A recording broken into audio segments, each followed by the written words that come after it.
Добро вечер, јас сум Васко Ефтов, ова емисијата во Центар на Алсатем телевизија. Вие сте на вистинското место, почитувани гледачи, бидејќи во наредните 50 на минути и вие и јас имаме право да знаеме вистината. Миломир Марич е еден од легендите на српското новинарство и на српското општествено живење. Некаде пред 20 на години има напишано книгата или култната книга Децата на комунизмот, која ги има срушено сите табуи на просторот на поранешна СФР Југославија. Беше главен уредник на Дуга, беше главен уредник на БК телевизија, сега е главен уредник на Хепи ТВ и важи за човек кој има најголеми шанси да биде главен уредник на српската радиотелевизија после смртта на Александар Тијанич. Со него разговараме на тема српскиот криминал, Аркан Легија, како е формиран земунскиот клан и кој го пуштил Слободан Милошевиќ низ вода. Деновиве излегуваат на површина нови информации и нови податоци или нови приказни за наводната смрт на Желјко Ражнатовиќ Аркан. Едно од тие приказни е дека наводно една година пред смртта на Аркан тој има стапено во тајна комуникација со Хашкиот трибунал и има пренесено одредени тајни информации кои биле доста дискриминирачки или дискредитирачки за српската држава и за одредени српски функционери кои требало да бидат судени од страна на Хашкиот трибунал. Откако тоа го имале дознаено српските тајни служби, тоа било само прашање на време и прашање на техника како ќе биде извршена политичката екзекуција на Желјко Ражнатовиќ Аркан. На таа тема ние разговараме со Миломир Марич, или човекот кој важи за еден од луѓето кој најмногу знае за тоа што се случува во Србија. Вие објавивте дека се сомневате дека Аркан пред неговата смрт имал влезено во процес на преговори, разговори или убедување да биде заштитен сведок пред Хашкиот трибунал или да каже тоа што го знае или што му лежи на душата. Јас съм тоа открио у мемуарима црногорскog шефа ДБ-а, Владе Кековиća, кој е своевремено 70 година и ангажовao Arkana da radi za državnu bezbednost. Ja sam pročitao neku priču Arkan, Šešelj i ja. Ja sam govorio šta tu piše. Ispostavilo se da je Šešelj u svojoj optužnici u Hagu video iskaz nekog zaštićenog svedoka za koga on nije znao ko je i koji njega tereti za ratne zločine, za učešće u ratovima, za paravojne formacije. I Šešelj nije hteo da pristane na tu tačku optužnice dok se ne utvrdi ko je dao taj iskaz. I Šešelj je u direktnom prenosu, koji mi nismo ovde gledali u Srbiji, pomenuo da je taj zaštićeni svedok bio Arkan. O tome se nešto nagoveštavalo u oči Arkanove smrti, da se odmetnu od Miloševića, mada su se tad pričale priče da je išamarao Marka Miloševića, da je Rade Marković, tadašnji šef DB-a, Arkana pustio niz vodu, da mu je zabranio one unosne poslove kojima se ranije bavio i da je na izvestan način bio u nemilosti.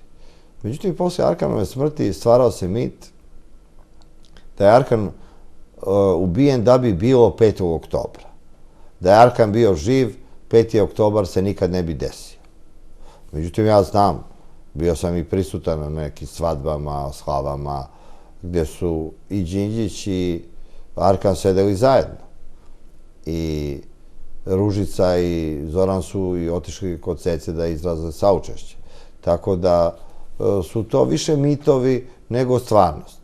Mi ne znamo, Haški tribunal nije nikad saopštio da li je Arkan imao neke tajne kontakte s njima. Očigledno da je on ovde u Beogradu u predstavništvu Haškog tribunala davo neke iskaze, da je naša državna bezbednost to registrovala i da je to bilo dovoljno za smrtnu kaznu.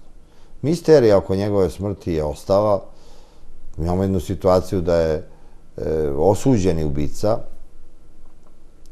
kad je poništena presuda, mirno išetao iz Srbije i da je otišao u Južnu Afriku, gde je nedavno bio uhapšen, ali južnoafrička policija i pravosuđe ne izručuju Dobroslava Gavrića Srbije.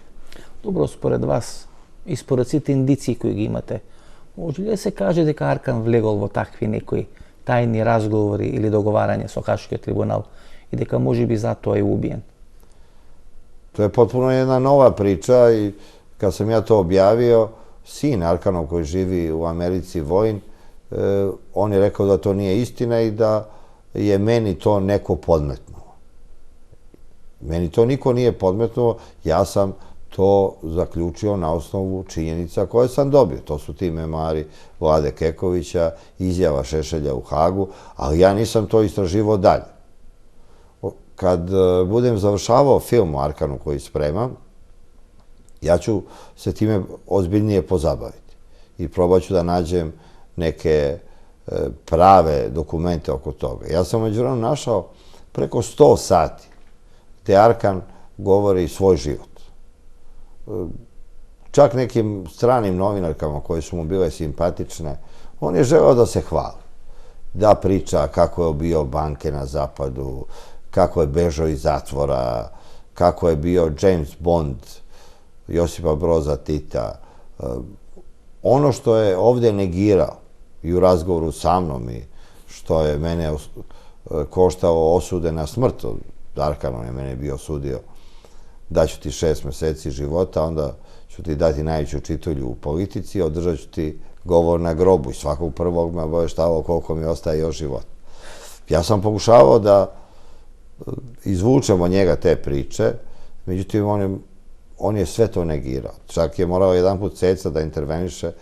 Arkane, priznaj da si gangster, ja sam se za tebe udala jer sam gledala Kuma i zaljubila se u Al Pacina, ti si moj Al Pacin. Ali on je bio srca kamenoga i ništa od toga nije priznao, ali je tim lepim stranim novinarkama na francuskom, engleskom i ostalim jezicima pričao sve o sebi da bi ih šarmirao. Dobro, kako se zapoznava Ceca i Arkan? Постојат многу приказни, постојат многу митови, многу легенди. Нели тоа е она приказна дека Цеца е заљубена во еден познат босанец со муслиманско потекло, дека е замината со него во Швајцарија, дека Аркан мора да интервенира, да ја врати, ја ишишува, нели. Се запозналат според втората варијанта во Ердут, кај што е кампот или оној тренинг центар на Аркан, кај што ги тренира своите паравојни информации. Општо е познато да е Цеца тад napustila bila Srbiju, živela u St. Galenu kod Hara Samardžića, bivšeg fudbalera, borca iz Banja Luke, izuzetno zgodnog momka koji je imao klubove u Švajcarskoj i svi naši pevači su gostovali kod njega, pa i Ceca. I između njih rodila se ljubav. Njeni roditelji su otišli kod Arkana, govorili su da su Cecu, njihovu ćerku, otele zelene beretke, da je Haro Samardžić finansijer muslimanskih terorista i da je Arkan poslao neku ekipu koji su Cecu doveli. I ona je učestvovala u kampanjama Stranke srpskog jedinstva i tu se rodila ljubav i Arkan više bez Cece nije mogao da živi. Iako se on dotle hvalio da je prvi papučar Srbije i bio je u strašnom strahu od svoje tadašnje žene Natalije Martinović i pred njom nije smeo da pisne. Многумина вела дека всушност Цеца била силата тамо на таа комбинација, дека всушност Цеца е таа која ги влечела потезите.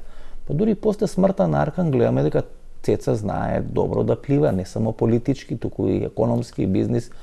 Се уште е во полна кондиција, се уште ги полни концертите, се уште заработува доволно добро. Очигледно да е Цеца постала највеća балканска мегазвезда. To njoj nije dao ni Arkan, ni neki splet okolnosti, nego je ona za to jednostavno rođena.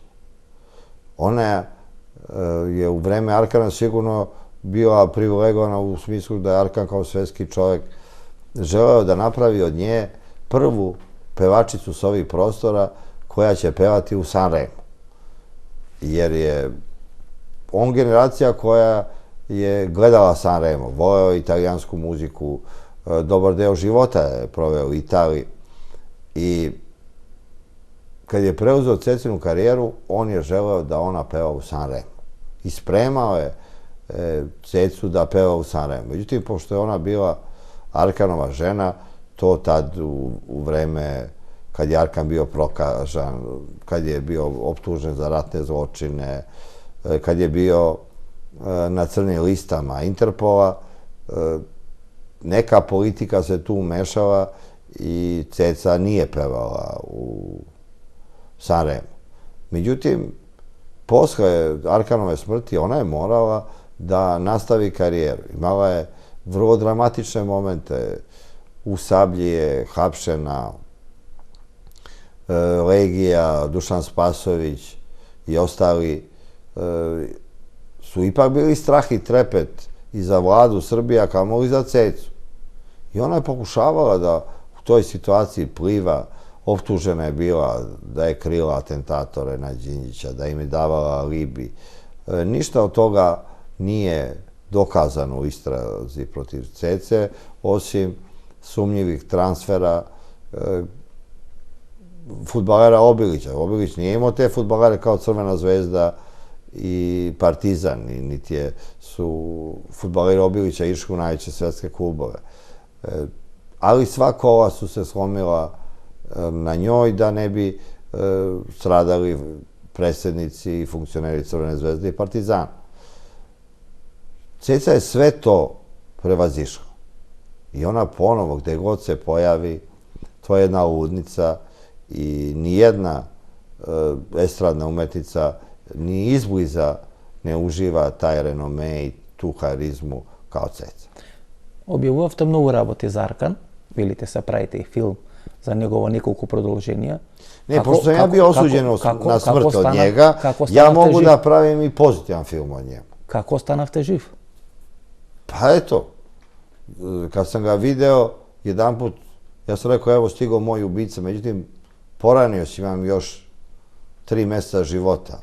On je ostavio Cecu u sred restorana da stoji, seo za jedan sto, sklopio ruke i rekao, ne znam šta da ti radim. Cela Srbija drhti pred mnom, a ti mi se u lice smeješ. Pa kažem, Arkan, jedino se pomirimo.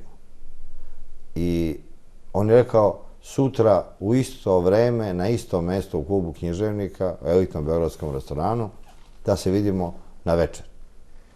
I ja sam tad večerao s njim i sa Cecom. Za susednim stolom je sedela tadašnja predstavnica Umprofora, port parolka Suzan Manuel, koja je poslije napisala pismo Butrosu Galiju, da je Srbija divljačka zemlja, eto, najpoznatiji novinari sede sa ratnim zločincom. Međutim, kad smo mi završili večeru, ona je skočila i bacila se Arkanu u zagrlje.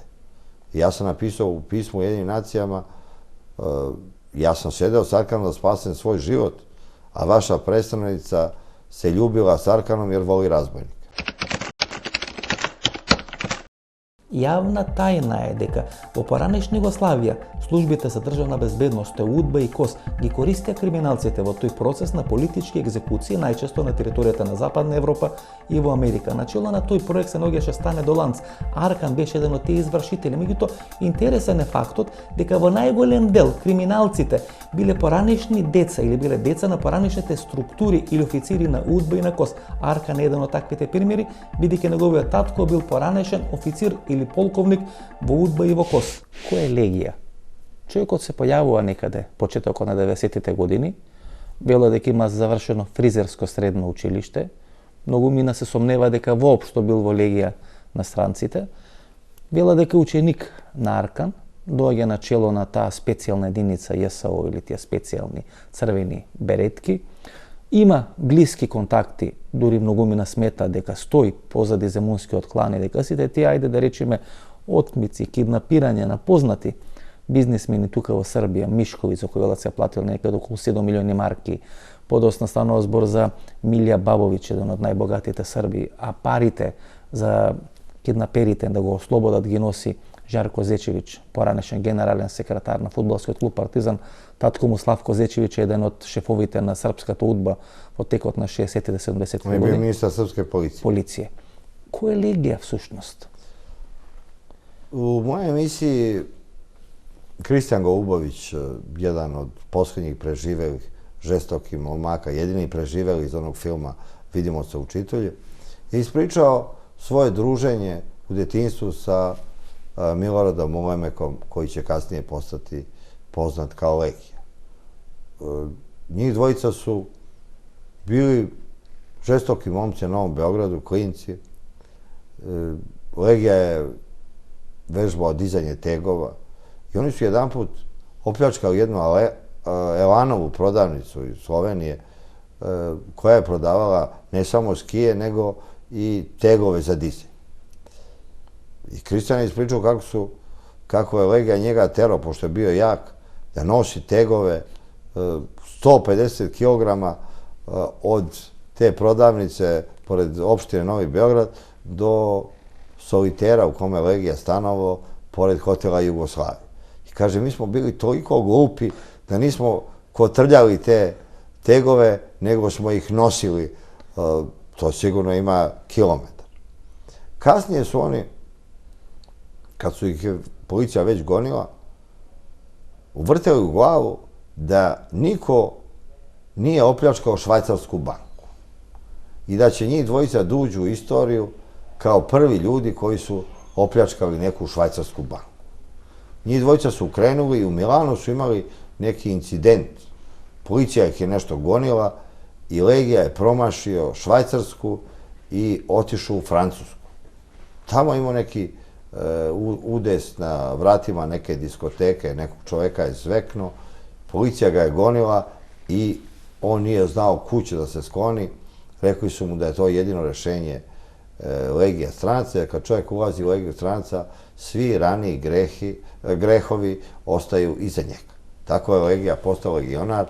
Kad je Kristijan stigao do kampa Legije stranaca pored Marselja, Legija je već ušao unutra i bio je ono što se zove iskušenik i te kasnije mu je pisao sa ratišta gde je ratovao u Čadu, u Džibutiju i Gvajani, Francuskoj. On se pojavljuje negde 92. godine u Beogradu i Kristijan je bio u zatvoru tada. I on viđa svoju školsku drugaricu iz gimnazije u kojoj je bio zaljubljen, Sanju Bošković, koja je već tad bila supruga najbogatijeg Srbina, Vanje Bokana, koji će se proslaviti kasnije u švercu duvana i koji će biti ubijen u Atini.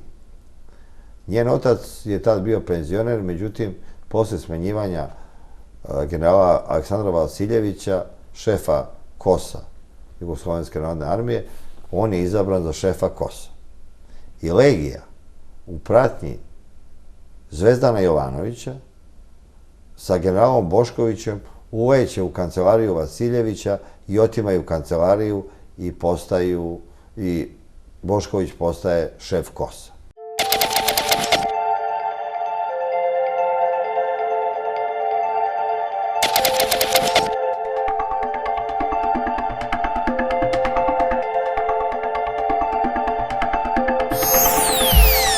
Posle toga Legija je učestvovao sa grupom paravojske u nekom obračunu u Zvorniku. Tad su muslimanske snage njega zarobile, pretile su da će ga uštrojiti i Arkan i njegovi ljudi koji su bili u tim operacijama, on nije znao Arkana tad, su organizovali njegovu razmenu i on je izašao iz zatvora. Legija tad postaje telohranitelj Vanje Bokana. Odlazi u Atinu, Vanja Bokan je već ozbiljan milioner, prvo kupuje za vojsku, za policiju, neprobojne prsuke. I on sedi na terasi i Legiji oblači taj prsuk i puca iz pištolja da vidi da li funkcionišu ti prskuci, da li to radi uopšte. Njemu to bilo svejedno, da li će gubiti, neće na toj terasi. Tako se on pun sebe ponašao prema Legiji. Njih dvojica su bili u Beogradu i jedanput je Legija vozio kola pored Vukovog spomenika i neki su pucali na Vanju Bokana i tad je Legija ranjen. Kad se oporavio, on je otišao kao instruktor u Erdut da obučava Arkanove tigrove. Tu nije bilo ljudi koji su znali šta je vojska, nisu imali nikakvu vojnu obuku. Arkan nije služio vojsku. najveći komandant srpski, nije znao ništa o vojsci. Pogotovo što su tad oficiri koje on šamarao, uletao u generalštab i kad su mu tražili legitimaciju ili koga je pozvao, on udari pesnicom tamo onog vratara i uđe kod nekog generala, koga i šamara i morao je neko da stavi pod kontrolu te Arkanove tigrove i da ih obuču, jer su oni u prvim operacijama u Borovom selu i u Slavoniji masovno ginuli. Tu je poginuo i brat njegove supruge Natalije, Šaleta. I Natalija mu to nikad nije oprostila. Oni nisu ništa znali o vojsci, ako su se hvalili da su komandanti kao one vojvode iz Prvog svjetskog rata. On je stavio na glavu i onu šapku od generala Mišića, tako se i oženio posle sa cecom. Ali Legija, sigurno onaj drill i onu obuku koju je naučio u Legiji stranaca, primenio u Erdutu, onda je napravio još jednu specijalnu jedinicu, Super Tigrovi, iz koje će kasnije, zajedno sa onim knindžama kapetana Dragana, i nastati ova jedinica za specijalne operacije, poznata pod imenom Crvene beretke, od kojih su neki i učestvovali u vreme onog albansko-makedonskog sukoba u Tetovu i tad su obučavali makedonske specijalce. Dobro, кога прв пат се запознаваат Аркан и Легија, вела дека некаде почетокот на 90-те години тие воопшто не се познаваат, и кога се тие први нивни контакти и од кога датира тоа нивно пријателство или тоа нивно сојузништво? Za ono stanje duha tadašnje Srbije bilo je fantastično da se pojavi neki srpski Rambo iz Legije stranaca, prozapadni, i tako je Legija postao instruktor i prijatelj Arkana. Arkan je ponižavao dosta Legiju i smatrao ga je za životinju i ipak nikad nije dovedeno u pitanje komanda Arkanova, jer Arkan se često iživljavao nad njima svima.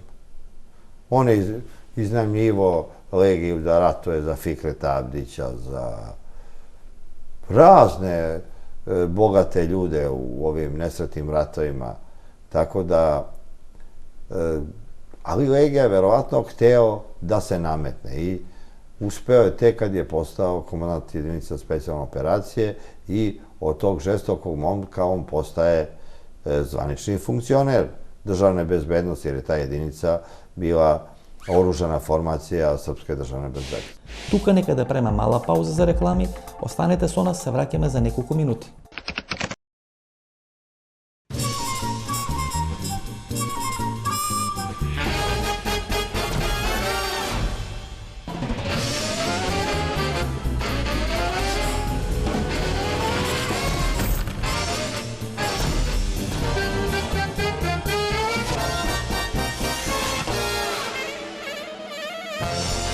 Блокмакс – ефикасен при различни типови болка. Од Алкалоид. Немате идеја што да купите за подарок? Се прашувате дали ќе му се допадне подарокот на оној за кого е купен? За родендени, годишнини, свадби, дипломски.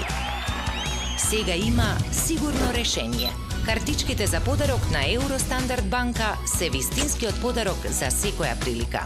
Евростандард банка.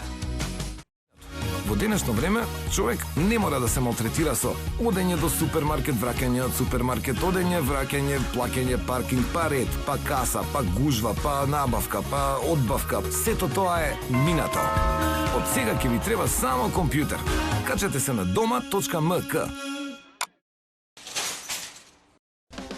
Биокрил Актив од Алкалоид е масло од антарктички крил, богато со омега-3 масни киселини во форма на фосфолипиди. Споредено со триглицеридните, омега-3 масни киселини од рибиното масло, фосфолипидите од Биокрил Актив се многу поефикасно искористени во организмот.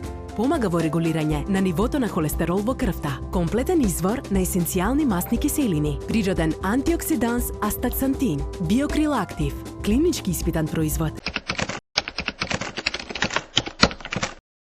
Интересно е дека денес Европската Унија, а тоа го кажува Јелко Кацин, кој е известувач во рамки на Брисел за состојбите во Србија, се како услов на патот на Србија кон неј и кон Брисел го поставува прашањето да биде расчистен тој атентат врз Зоран Џинџич. Некаде после 11-12 години од атентатот на Зоран Џинџич, Европската Унија смета дека е дојдено време да биде расчистена целата таа позадина на атентатот врз Зоран Џинџич. За што всушност станува збор? Кој според вас ја дава наредбата за атентат на Зоран Џинџич? Кој според вас всушност ја носи таа одлука дека треба Џинџич да биде ликвидиран? Mi imamo pravosnažnu presudu za ubistvo premijera Đinđića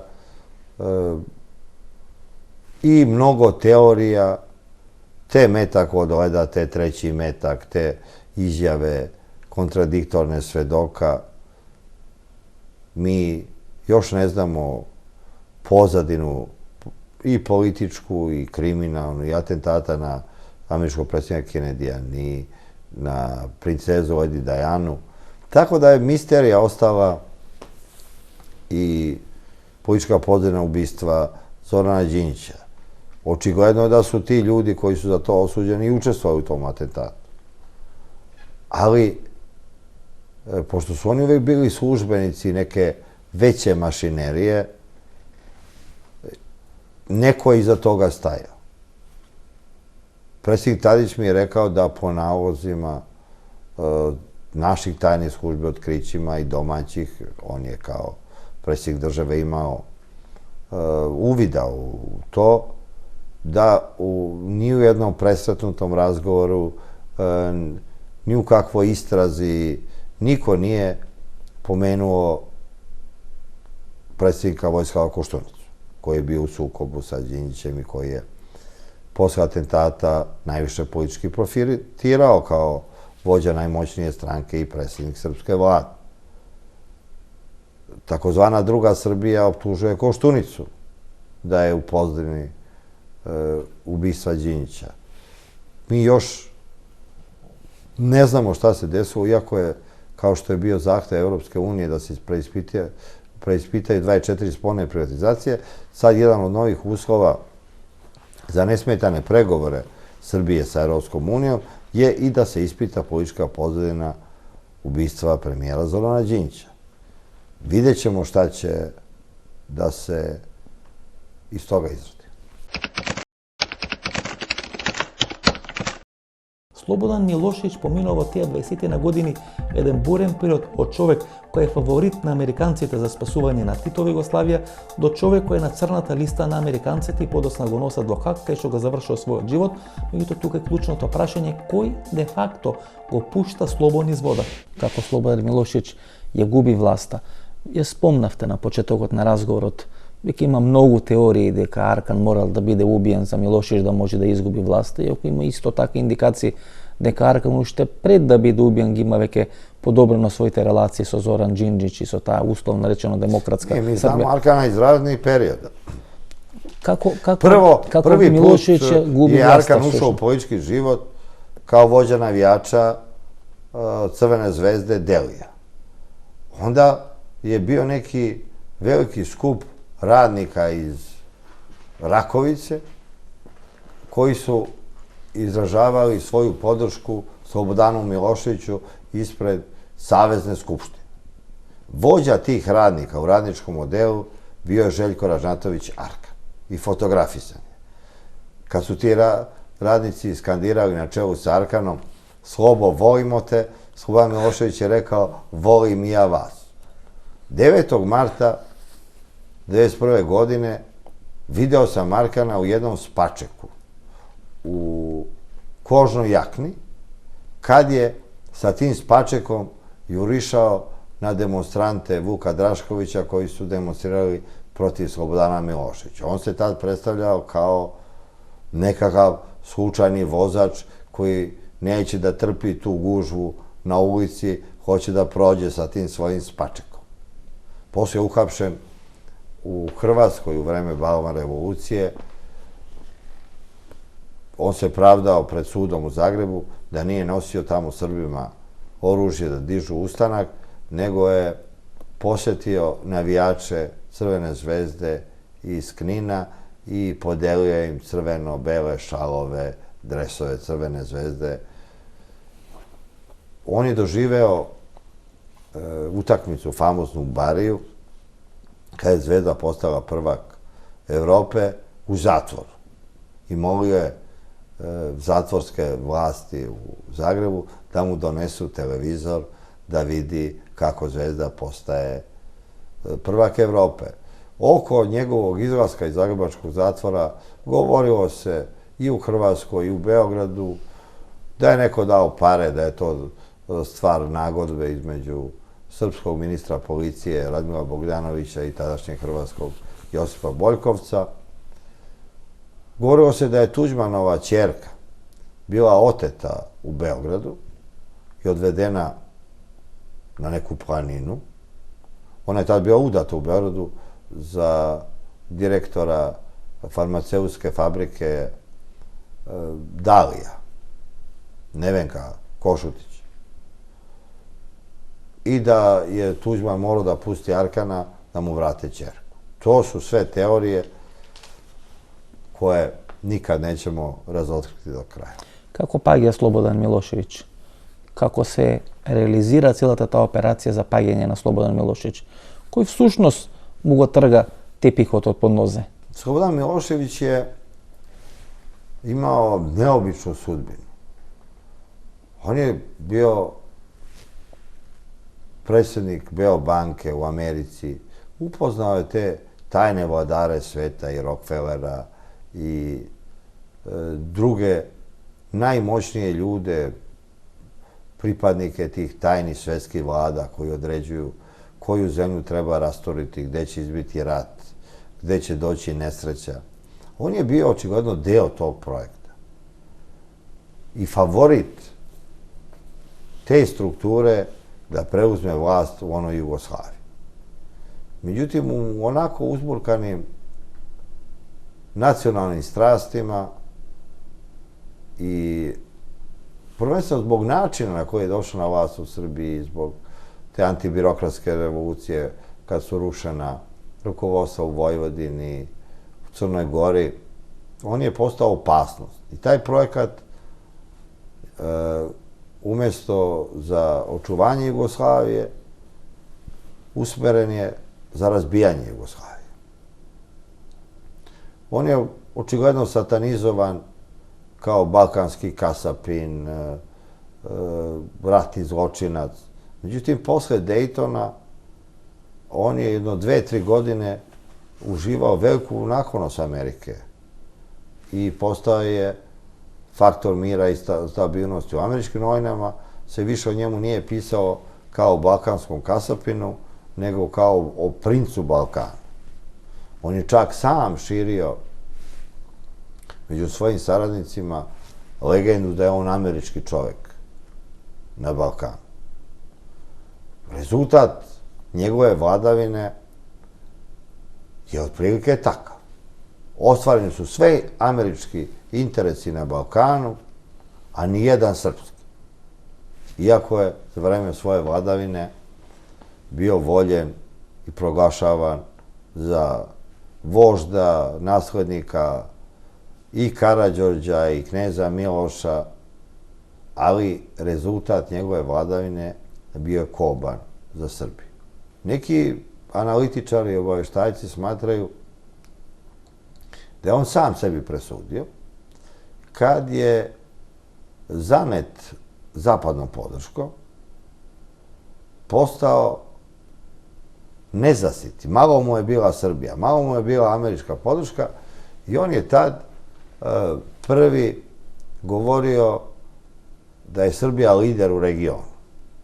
I on je na Kritu sazvao sve balkanske predsjednike, gdje je došao i predsjednik Albanije, i tad je izgovorio čuvenu rečenicu Balkan balkanskim narodima. Dosta su velike sile tutkale nas jedne na druge, u nesreću, u propast, aj mi sami da sednemo i da se dogovorimo i da Balkan ponovo postane oaza mira, stabilnosti, prosperiteta, na Balkanu kao što je bila u vreme Jugoslavije. Čak i Zoran Đinđić je govorio da je Srbija lider u regionu. To je nastavio i Boris Tadić. Da bi njegov specijalni savjetnik koji je bio šef naših vojnih obavještajnih službi, koji je dosta pomogao u njegovoj promociji, otišao kod njega i rekao mu, nemoj više nikada kažeš da si lider u regionu. Dvojica su pre tebe već izgubila život zbog toga. Како е формиран тој земунски клан кој во еден период во Србија беше држава во држава, каква е улогата на тајните служби, каква е улогата на тие специјални единици, каква е таа страстнатост помеѓу политиката, тајните служби и криминалот во владењето со Србија и де факто кој стои по целата таа операција. За тоа разговараме со Миломир Марич, човекот кој важи за човек кој најмногу знае за тие тајни и црни петна на Србија во изминатите 20 години. Сите овие убици или атентатори или овие луѓе кои за пари убиваат не само на просторот на Србија, туку и на просторот на цела Југоисточна Европа, се луѓе кои во најголем дел се тренирани во тие специјални единици на српската полиција, на српската армија. Нивната цена денес се движи од 30.000 евра по убиство, некаде до 600.000 евра.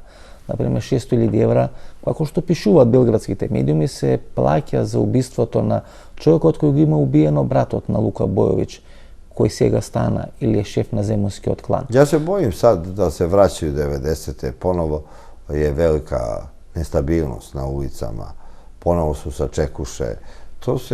Radi se o krugovima zločina, gde ciklično se danas ubijaju oni koji su juče ubijali neke druge. I taj niz zločina nema kraja.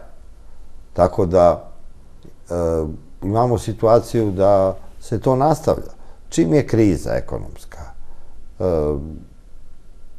kriminal postaje jedini biznis. Čak ni politika više nije biznis. Posle 5. oktobra, kad je Srbija ponovo postala miljenik Zapada, izgledalo da je kriminal stalomoda, da može novac da se zaradi i na pošten način, kroz biznise, kroz privatizacije. Ne može da se opljačka sa pištoljem onoliko koliko može se opljačka kroz privatizaciju, kroz bankarske špekulacije. To je mnogo veći i biznis koji je bio daleko perspektivniji. I zato su beogradske ulice u to vreme postale mirne. Čim izbije kriza, odmah počinju veliki zločini na ulicama Beograda, Podgorice, Budve, Sarajeva, svuda u regionu. Добро, како е можно да биде формиран тој земунски клан? Вела дека всушност земунскиот клан е на некој начин параванот и дека позади тој земунски клан всушност дел на тие специјални единици, црвените баретки, ги спроведувале своите криминални активности. Ви рековте дека човекот кој го заменува... Дуга е традиција сарадње криминалаца с полиција и sa државном безбедноšću.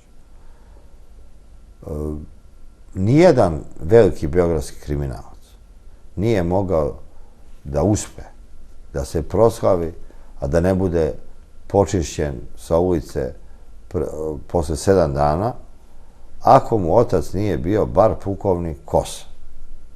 Arkanov otac je pukovnik Kosa, Gorana Vukovića, koji je ubio Ljubu Zemunca, pukovnik Kosa, čuvenog Darka Aršanina, pukovnik Kosa. A sad sam čuo da je pukovnik Kosa bio otac i ubijenog Ranka Rubežića, koji je prvi po Beogradu počeo da nosi bombe, da puca po lokalima.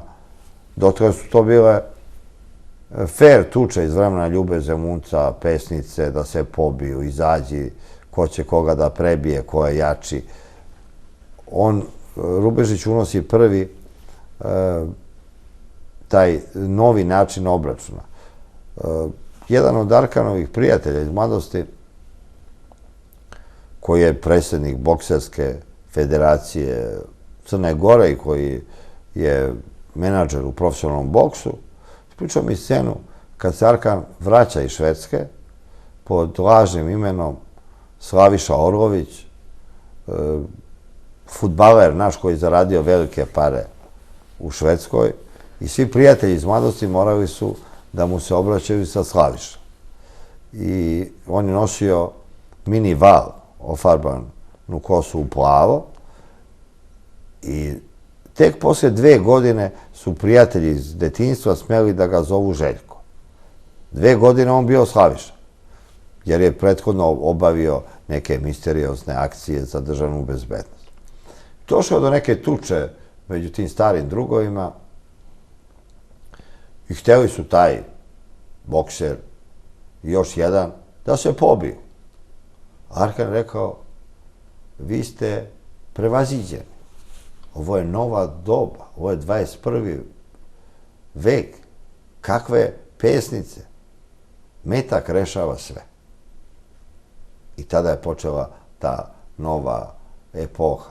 Sigurno ti žestoki momci su bili korisni u tim tajnim policijskim operacijama, ali kako je počinjala ekonomska kriza i kad je došlo do sloma svih vrednosti, umjesto da oni rade za policiju, da budu pod kontrolom policije i državne bezbednosti, oni koji se bavili raznim unosnim zanimanjima, od šverca cigareta, nafte, do šverca droge, oni su postali veleposjednici velikih finansijskih bogatstava i umjesto da rade oni za policiju, policija je počela da radi za njih, jer to je ta tranzicija, ko ima pare, on je vlast. Интересна е таа приказна како децата на комунизмот сега се борци за демократија, борци за независни медиуми, борци или лидери на тие невладини организации. И таа приказна всушност покажува низ каков еден процес поминал целиот овој регион од таа транзиција од комунизам во капитализам. И де факто луѓето кои биле најверни сојузници и најверни извршители на комунизмот денес стануваат ударни тупаници или главни перјаници на тој процес на транзиција. Тоа е во Србија, но богами ќе се препознати многу луѓе во Македонија, бидејќи де факто во Македонија децата на комунизмот денес се лидери на тој невладин сектор и ни продаваат приказни секој понеделник и секој петок како всушност Македонија треба да се однесува и да ги прифаќа одредени стандарди на демократизација на општеството. Кога тоа ви го кажат децата на комунизмот, тогаш целиот процес се претвара во пародија. Вие напишавте таа култна книга Децата на комунизмот, има сега и второ продолжение. Секоја се говори за тој план Андропов, планот на поранешниот шеф на КГБ, кој сметаше дека во тој еден период кога се гледа распаѓањето на Советскиот сојуз, на комунизмот, дека е неопходно дел од капиталот да се извади надвор, да се стави на сигурни сметки, дали во Швајцарија, дали некои други сметки, Кипар или некаде на девствените острови, дел од паметните луѓе да се повлечат, да на некој начин да се преживее тој еден период, а подоцна со тие пари, со тие обучени луѓе да се вратат назад и да ја заземат власта, политиката, бизнес и така натаму. Дали денес децата на комунизмот... Ja mislim da su deca komunizma o kojoj sam ja pisao, odnosno njihovi sinovi, i sada na vlasti u Srbiji. Kao što su njihovi očevi bili instruktori komunizma sa nalozima Kominterne, Kremlja, sad njihovi sinovi ovde predstavljaju Međunarodni monetarni fond, Svetsku banku, tajnu svetsku vladu, interese Amerike, Engleske. Oni su školovali na zapadu, gde su njihovi očevi bili ambasadori, prošli su sve te univerzitete. Mi imamo jednu situaciju da niko ko nije dete nekog komunističkog funkcionera nije mogao da dobije prestižnu Fulbrightovu stipendiju. Znači tu samo deca komunizma su dobijala. To je stipendija koja je 3 godine, $3.000. Znači samo su dobijala deca funkcionera. Niko drugi. Ja sam imao jedan razgovor sa jednim američkim službenikom ambasade, da li obaveštajcem, koji će posle biti i američki ambasador u Skoplju. I on mi je rekao, meni je tebe žao. Ti si beznadežan slučaj. Ti nisi čovjek za posao. Pa kažem, kako? Pa kaže, ti nisi nezavisni novinar. Pa kaže, normalno da nisam nezavisni novinar, jer po vašoj kategorizaciji nezavisni novinar je onaj ko je bio član ideološke komisije CK, gradskog komiteta, sin nekog komunističkog buče. Pa kaže, mi Amerikanci kao pragmatičan narod računamo, ako su dobro slušali komuniste, slušat će i nas. Kaže, ti si svojego. Tebe neko da meti na vlast, do podne bi bio vlast, a od podne sopstvena opozicija. Kaže, to nisu ljudi za posao. Niti možemo, kaže, da te ucenimo, niti ćeš da budeš poslušan. Ti nisi za nas. I zato su ova deca komunizma bila idealna da obave tranziciju u ovim bivšim komunističkim zemljama. I oni su to uradili svuda. Međutim, demokratija i tržišna privreda koju su oni stvorili, to je moglo da napravi neko sa genskom mržnjom prema demokratiji i slobodi. Znači, ovakvu privredu u svim zemljama narušene Jugoslavije, sa opštom pljačkom, sa divljačkim kapitalizmom, mogao je samo neko ko mrzi taj sistem. Ko što su i ovi četnici, ustaše iz ovih najnovijih ratova, stipendisti Titovog fonda, bili karikatura tih pokreta poraženih vojski iz Drugog svjetskog rata i to je tako bilo. Југословенските тајни служби важат за најмокните тајни служби на просторот на Источна Европа, некаде во рангот со КГБ, и обавува многу тајни задачи за потребите на КГБ и за потребите на ЦИА. Де факто тие служби се уште не се демонтирани во соседна Србија, не се демонтирани службите и не се демонтирани тајкунски структури од времето на Слободан Милошевиќ и се смета дека се уште се доволно мокни да може да владеат со Србија. Тука се постава прашањето дали една од домашните задачи пред Александар Вучич, кој ако победи на следните избори во Србија и ја формира следната српска влада, ќе мора да расчисти со тие тајкунски структури и тајните служби од времето на Слободан Милошевиќ. Дали сега ќе влеземе во еден процес, ако Милошевиќ е трнат, ако Џинџич е екзекутиран, меѓутоа остана оние тајкунски структури формирани во време на Милошевиќ, остана се уште нечепнати тие тајни служби. Мокната удба, мокниот кос, навистина се растури Југословенските републики Југославија, меѓутоа во Белград остана најголем дел од тие структури. Дали сега Србија, ако победи Вучич на следните избори, ќе биде обврзан да расчисти со тие тајкунски структури и со тие тајни служби останати од времето на Милошевиќ, и колку се тие служби навистина мокни и силни да го преживеат времето, да ги преживеат овие 20 на години и да продолжат нормално да функционират во овие нови плурални услови на функционирање. Очигледно да е државна безбедност у свим нашим земljama osnivala političke stranke i svoje doušnike postavljala na čelo tih stranaka. Mi imamo ovde situaciju u Srbiji da je legendarni Jovica Stanišić formirao sve političke stranke u Srbiji, sve masonske lože, malteške vitezove, rotarijance.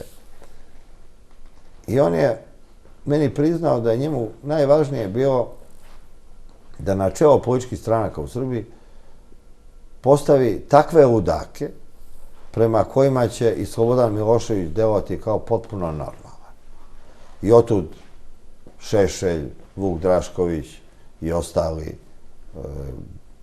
kao bitni faktori u političkom životu Srbije. Крај. Тука некаде е крајот на нашата вечерашна емисија, почитувани гледачи. Погледнете и рекламите, се враќаме за неколку минути да одјавиме емисијата.